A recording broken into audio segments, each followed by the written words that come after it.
Welcome to the 67th episode of the series Decolonizing the Mind. Um, I was away for a few weeks for vacation. Before I left, my item was about philosophy, and the follow up of that item would be a discussion on the philosophy of Karl Popper and other Western philosophers. But because of the issues in Syria, I want to discuss Syria. I want to do it with an analysis of the speech by Ali Khamenei, the supreme leader of Iran, to get a view of how the Iranians look at this, because in the Western press, the whole Syria thing is presented as the end of the axis of resistance. And there are many things out there in the media that shows that HTS, the Julani-led Al-Qaeda organization that took over in Syria, have been supported by and organized by the US and Israel. I'll give you a few examples of the jubilant atmosphere that is now in imperialist corners about the fall of Assad. Former Mossad agent Mordecai Kirag says, I'm in contact with senior figures of HTS. They are good friends of Israel and should be supported. HTS plans to open Israeli embassies in Damascus and Beirut, and also a Syrian embassy in Jerusalem. Israel is considered a solution for them, not a problem. So the guy is saying that HTS doesn't have only aspiration, to rule Syria, but also to rule Lebanon. So they think that these terrorist groups, their next target would be Lebanon. But Syria fall basically because of a corrupt government and a corrupt military, which was bought off by the Americans, a government that didn't have popular support, and but was anti-imperialist. That's the biggest thing, and they supported the Palestinians. So for many people, that is a bit, especially in the West, a bit confusing how to look at it. So if you are anti-imperialist, you should understand that the fall of Assad is a big blow to the Palestinian resistance and the axis of resistance. Yet it could have been prevented if they would have made a turn towards reconciling with the opposition and try to, gain popular support for the anti-imperialist struggle. But that is not what they did. You see another development which might look depressing. The Palestinian Authority security forces attack resistance fighter, and Hamas says this will deepen internal rift. Now, China had mediated between Hamas, Islamic Jihad, Palestinian Authority to create some kind of unity. But you see that the Americans and the Israelis are pounding on the Palestinian Authority, probably with money, paying the security forces to move against resistance fighters, in this case at the Jenin refugee camp in the West Bank, the occupied West Bank. The Hamas resistance movement condemns this action, which led to the killing of a Islamic Jihad commander, and Hamas said this, falls within the framework of crimes of the occupying Israeli regime, and called it a disgraceful act that deepens the internal division at a crucial moment in the Palestinian history. And now you see how there are openly discussions in Israel and the US for attacking Iran. There's an opinion piece in one of this, I think it was Jerusalem Post, saying that the former defense minister Gallant said, with Iran's guard down, the U.S. and Israel face an urgent challenge. We show that Iran is vulnerable, and there's a window to act against Iran. So this window to act against Iran is also being discussed in the team of Trump in the US. And one of the newspapers clips are saying that Trump is considering preemptive strikes on Iran's nuclear sites during the latter part of his first term, but decided against it. But this time, according to Wall Street Journal report, its administration may be open to supporting an Israeli strike against the Islamic Republic nuclear facility, which they already tried, by the way, a few months ago. Now, so to understand Syria, you should understand a few things. One, the context of Syria is the fall of the West and the rise of the rest. And the fall of the West is existential struggle for maintaining the power of Western imperialism. And this is also a struggle, an existential struggle for a new world order and a new world civilization because of the danger of nuclear war. This struggle can end up in a nuclear struggle. And the economic component of it is the rise of BRICS, but the military component is based on three regions: Ukraine, where Russia is winning the war; Eastern Asia, where the US is preparing for war in Taiwan against China; and Western Asia, Palestine, Iran, which is, 2 steps forward and 1 step behind. The axis of resistance made a great step forward with the October 7 attack, because that brought to a still the whole policy of the US to create a axis with Israel and corrupt family dictatorships in Western Asia with the Abraham Accords. And that is what was frustrated by the October 7 attack and brought up a different level in the struggle, which is existential for all the parties concerned. Now, let's look at the speech of the Supreme Leader of Iran, Ayatollah Khamenei, which was held on December 11. He says what has taken place in Syria is a product of a joint US-Israeli plot. Yes, a government in a neighboring country of Syria, meaning Turkey, has played and is still playing a clear role in what's happening. Everyone sees this. However, the primary conspirators and control room are in the United States and the Zionist regime. We have evidence of this that leaves no doubt for anyone. And he always says, in the West they think that they commit crimes, and by committing genocide they are winning. But he is saying a crime doesn't make you victorious. It makes you criminal, but it doesn't make you victorious. Now, he explains how to look at the resistance and how to understand how the fall of Assad will impact the resistance. He says, the resistance front is not a piece of hardware that can be broken, dismantled, or destroyed. Resistance is a faith, a thought, a firm and heartfelt decision. Resistance is a school of thought, a doctrine. It is the fate of a group of people, not a contractual thing, which I'll now say why it is the fate of people. Not only doesn't it weaken under pressure, it becomes stronger. So he's saying, look, if you want to know what the impact of the fall of Syria is for the resistance, you have to understand what the resistance is. If you see resistance as a collection of hardware, of armies, of military hardware and structures, etc., if you see that as resistance, then you will say, oh, an important part of that infrastructure in Syria, which was enabling Iran to channel weapons to Hezbollah and Palestinian resistance group, that has been broken now. But he says, look, that is not resistance.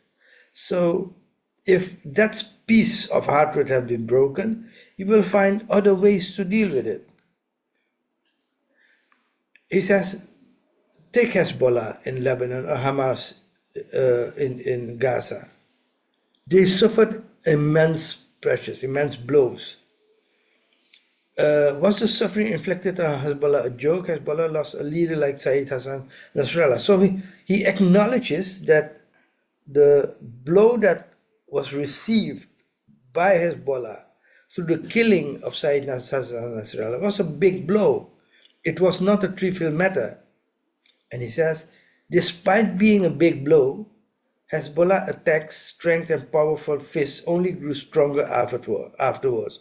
So he says, the killing of Nasrallah didn't lead to the weakening of the resistance, it emboldened them.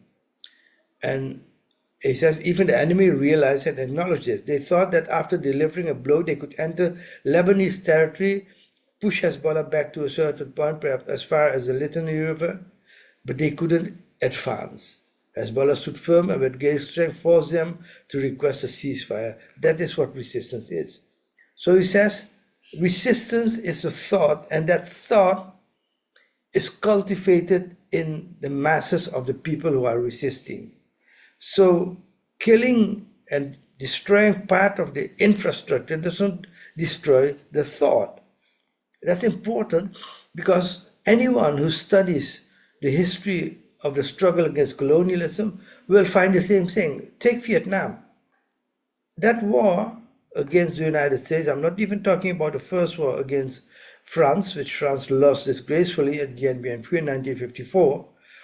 I'm talking about the US propelled war, which, had 1 million casualties, fatal casualties in Vietnam, and yet after 20 years, they were victorious. And Ayatollah Khamenei gives another example. Take a look at Gaza. They've been bombing Gaza for a year and some months. They killed, martyred prominent figures in Gaza like Yahya Sinwar. And he said, despite these blows, the people have stood firm. They believed they could pressure the people into turning against Hamas and rising up against it. The opposite happened. The people became even more supportive of Hamas. And the same is true for Islamic Jihad and other Palestinian groups. This is the nature of resistance. And the resistance front, that the more pressure you bring on them, the stronger they will become. The more crimes you commit, the more motivated they will become. And I tell you, with the help and power of God, the span of the resistance will come to encompass the entire region more than ever before. So he's saying all these blows against the resistance doesn't demoralize them. It makes them stronger in the belief to keep on fighting. He says, resistance means standing firmly in opposition to the US domination and any other domineering power. That's the meaning of resistance. Resistance means fighting against dependency on this power. It is about nations refusing to be subservient to dominant powers like the US and others like them. That is what resistance means. This understanding of resistance is rooted in the beliefs of the nations in the region. I'm not talking about governments. The nations play great importance on resistance. The root of the resistance are in the faith and the belief of the nations, meaning the people, not even the government, but the people. And then he explains, he says, passivity is when a person looks at the situation and feels that nothing can be done, so they surrender. That is a feeling that a lot of people who are not firm in the belief of the progress of history in the struggle against oppression and injustice, they get, they get demoralized when they see things like this, and they become passive. And he says, in progress and success, arrogance is poisonous. In failures and difficult, passivity is phenomenous. And we must be cautious of these two. So he says, if you're winning, don't become arrogant, because that could kill you. And if you're losing a battle, doesn't mean you lose the whole struggle, but don't become demoralized, because that will further decrease your ability to resist. Now he explained why Iran supported Syria. I'm doing a book with my brother Mohammed Marandi, and I was doing the chapter on the Iraq-Iran war, which in Iran is called a sacred defense, and where he talked about Syria And that is what Ayatollah Khamenei is saying in his speech. The Syrian government provided us with vital assistance during the critical moment, 1 year after the revolution of 1979. Iraq invaded Iran with the help of the West, financed by the Gulf states. And said, they aided us before we aided them. Not many people know about this. In the midst of the war, during the Sacred Defense era, when everyone was working for Saddam and against us, I mean, the whole West, even the Soviet Union, the Syrian government took a significant decisive action in our favor and against Saddam, and was cutting the oil pipeline that transported oil from there to the Mediterranean and to Europe, which would have brought the money back into Saddam's pocket. So he says Syria was supporting us by cutting off the economic lifeline, which was an oil pipeline, and they were receiving money from it. And when they cut off that pipeline, the economic capabilities of Syria was seriously damaged, and only after credits from the United States and after billions of dollars from Saudi Arabia and Kuwait and Qatar and all these states was Saddam able to continue with the struggle. He says our forces established a presence both in Iraq and Syria for two reasons. One reason was to protect the sanctity of the holy sanctuaries, because those who were far from spirituality, religion, and faith were hostile to the holy sanctuaries. He's talking about ISIS, who destroyed the Buddha images in Afghanistan and wanted to destroy the Shia's holy sites in Iraq and in Syria, in Damascus. They intended to destroy them, and they did destroy them. You saw in Samarra, where with the help of the Americans, they destroyed the Holy Dome of Samarra. Later, they sought to do the same thing in Najaf, Karbala, Qasimain, and Damascus. That was Daesh, ISIS's goal. And so the second reason to support Syria and Iraq was the issue of security. Our officials quickly realized that if insecurity in those places was not controlled, it would spread and come here, and the entire expanse of our great country would be consumed by insecurity. The insecurity of the Daesh sedition was no ordinary matter either. You remember each and every incident that occurred. In the terrorist attacks on Sharjah, in Kerman, or Majlis and other places, they committed atrocities whenever they could. They had plans to come here, to Iran. So, he says, take note of this point. The nature of our military presence in Syria and likewise in Iraq was not like we deployed our divisions or army and our Islamic Revolutionary Guards to fight there in place of the host country's military. No, this doesn't make sense. It's neither logical nor acceptable to the public opinion for an Iranian army to go and fight in place of the Syrian army. No, it's the duty of the army of that country itself to fight. What our forces could and did was to provide advisory support. And what does advisory support mean? It means establishing key and main central command centers, defining strategies and tactics, and when necessary, entering the battlefield. But above all, it means mobilizing the youth of that region. Now, this is important to understand what he's saying. He says, if Syria military is not willing to fight, we can do it for them. And the military of Syria was corrupted. The top generals earn $40 a month, and the below, they earn $7 a month. So it was easy for the Americans and the Israelis to put billions of dollars into supporting the terrorist groups like HTS, whose soldiers got $2,000 per month, as a salary, and buy off the Syrian military. So if that military is not willing to fight, you can't do it. But he says what we were doing in Syria, we were establishing command centers, training people, helping them with strategical and tactical questions, and these were young people. And mind you, we'll come back to it. They said, we supported the youth in Syria that was pro-Palestine and anti-imperialist. That youth has not disappeared. It says most of our job was advisory. Our presence in those regions was advisory. Only in rare critical situations did our forces actively participate, and even then they were mainly volunteers and Bashir's forces working along local forces. The Bashirs had a voluntary, an army of volunteers in Iran. He says Martyr Soleimani trained, armed, organized, and prepared a group of several thousand young men from among their own people in Syria, and they stood firm. Again, he's talking about young men had been trained by Iran.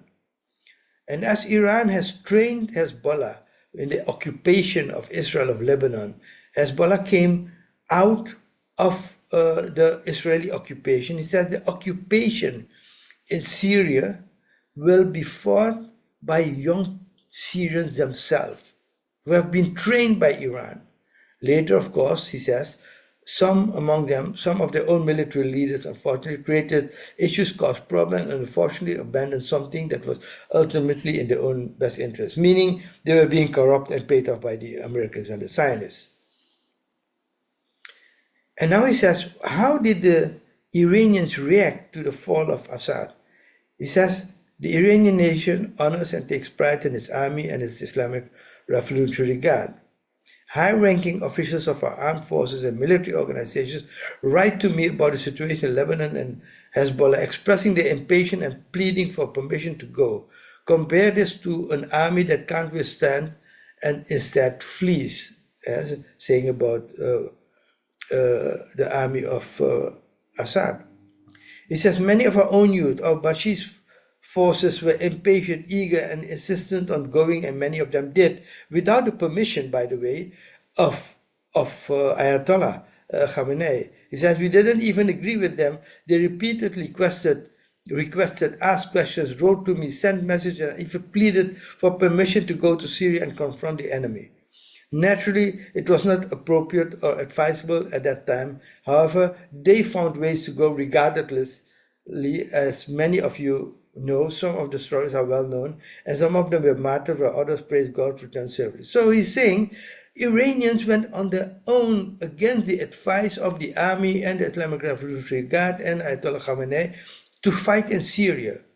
You know, and apparently people know about these stories in Iran, and they were willing to defend the shrines. You know, there's a holy shrine in Damascus of the granddaughter of the Prophet Muhammad, and the daughter of Commander Ali, holy sites for the Shias. Ali Shariati, one of the philosophers, you know, of the Iranian Revolution, is buried in the vicinity of that shrine. So Iranians wanted to go to fight Daesh there, but he said, we concluded that the fight should be carried out, first of all, by the army of Syria. And if they don't want to do it, we can do it. Now, I'll give you another quote from Major General Hussein Salami, who is the commander of the Islamic Revolutionary Guard Corps. He says, Iran has worked in recent years to enhance the independence of Hezbollah and Palestinian Liberation Forces from geographical dependency. He emphasized that the two groups are now largely self-reliant. In a meeting with several IRGC commanders, Salami said that the pathway to support the resistance front remain open and are not confined to Syria, noting that conditions in West Asia could change. So the Iranians said, we knew that Assad could fall. So we created a system where the Palestinian resistance and Hezbollah were self-reliant. They could produce their weapon and were not dependent on sending the weapons from Iran through Syria. He said that capability still exists, and Iran supported them in setting up the infrastructure that is independent of the support route via Syria. So people are thinking that with the fall of Syria, the resistance is then dead in in Lebanon and in Palestine, they are wrong. You know, they have already calculated that this might happen, which is natural for strategic people in strategic positions to think about long-term effects. And especially a quote from the Iranian parliament speaker, Mohammad Bagher Khalibaf, speaking on Syria, he said, Martyr Qasem Soleimani frequently advised former Syrian President Bashir al-Assad to address his people's demands. During a meeting with university students in Tehran, Khalibaf admitted that Martyr Soleimani repeatedly told Bashir al-Assad that he should pay attention to his people because apart from ISIS, some of the population of the opposition were armed protest groups who were discussing who were discussed even at the Astana meeting. Astana meeting was meeting between Iran, Turkey, and Russia on Syria. So he is saying Soleimani told Assad, "Hey guy, you need to come to a compromise with the opposition. You need to listen to your people. If you don't do that, you will fight a war on two fronts: one internally, and the other one, where Turkey, Israel, and the United States are working to topple you, and you need the support of your people." So he said he didn't listen, so that's the result. So apparently he knew, first of all, they took a position on the opposition against Assad, saying that that's opposition. You have the ISIS opposition, that needs to be crushed, but the other opposition, you need to reconcile with them. Now, Khalibaf said that if the new government in Syria distances itself from extremist ideologies and refrains from engaging with the Israeli regime, Iran would work toward fostering unity among Muslim nations. Now, another thing of Iran was that Iran's foreign minister Abbas Araghchi, he addressed the crisis and said, Syria should have free elections. That is the way out of the current impasse, and to keep the flag of independence aloft and uphold the pride and dignity of the Syrian nation, and to preserve cohesion and foster a spirit of coexistence among the people through free elections. He emphasized that respect for the people's votes is realized through free and fair elections. So, free and fair elections is what the West is always calling for, but not in the case of Syria. Nobody hears any journalist, any politician from the West calling for free and fair elections in Syria because they fear elections.